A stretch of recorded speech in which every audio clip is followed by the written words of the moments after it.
I stared at her across the courtroom, eyes resting on the gentle swell of her stomach, and felt absolutely nothing.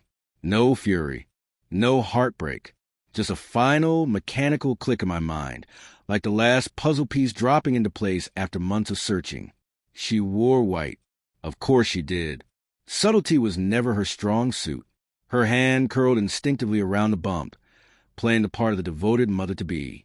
Her gaze kept darting toward the judge, calculating, like a chess player preparing to call checkmate. She thought this unborn child was her golden ticket, an emotional grenade she could lob into the middle of proceedings and walk away with half of everything I'd built. She was right about one thing. There was an explosion.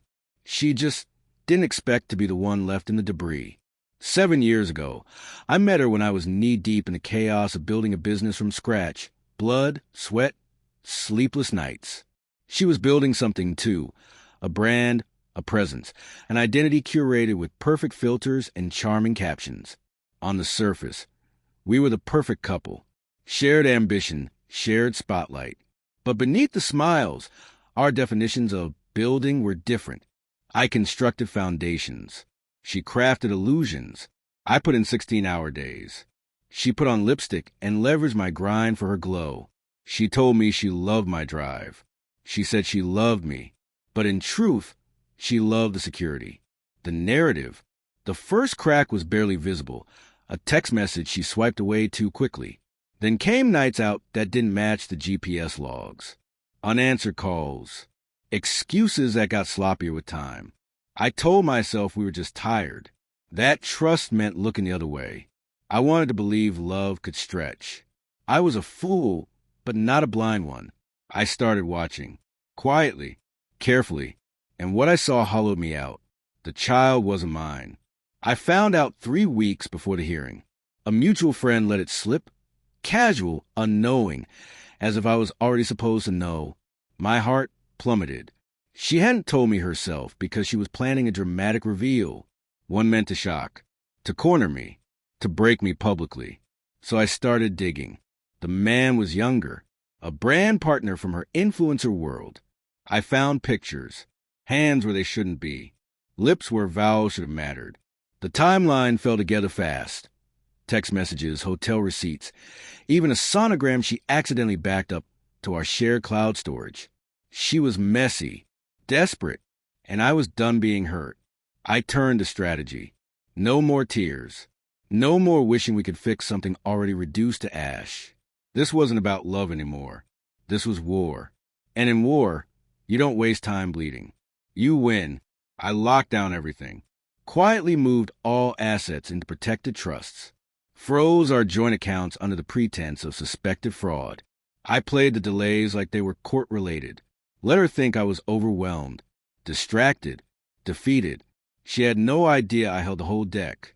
The hearing landed on a gray Thursday, skies heavy with the kind of stillness that always comes before a storm.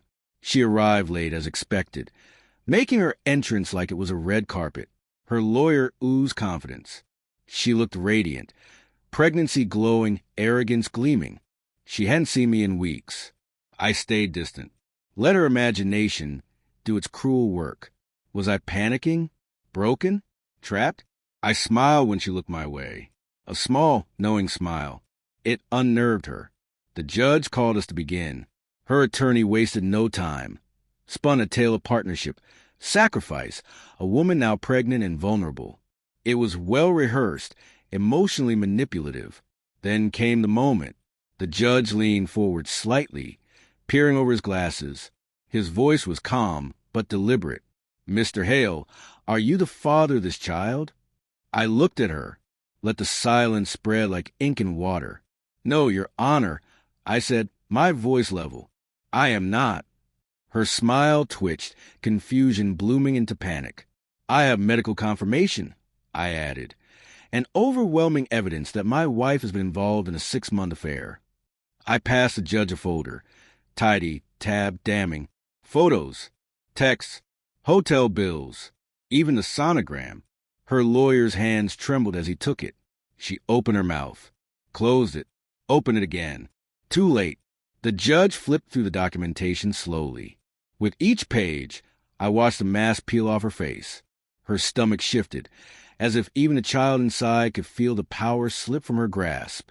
"Mrs. Hale," the judge asked, voice sharper now, "are you still claiming this child is Mr. Hale's legal responsibility?"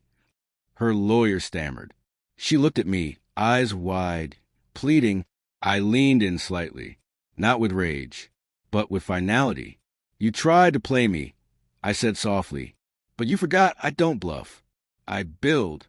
The ruling didn't take long. The prenup, once a shaky agreement built on trust, now stood like a fortress under the weight of betrayal. Spousal support denied, property division minimal, custody irrelevant. She walked into that courtroom thinking the baby was her shield. She walked out with nothing but a child and the bitter echo of her own mistake.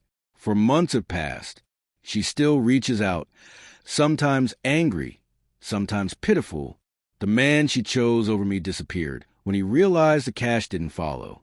I hear she's struggling, financially, emotionally. I don't celebrate it, but I don't mourn her either. She underestimated me, thought love made me soft, thought betrayal would shatter me. But betrayal doesn't break you. It refines you. It carves you down to something colder, sharper, real. She lit the match. I burned the house down. But I made sure the fireproof room was mine, and mine alone. Revenge, after all, is not about destruction. It's about design. And mine left no loose ends.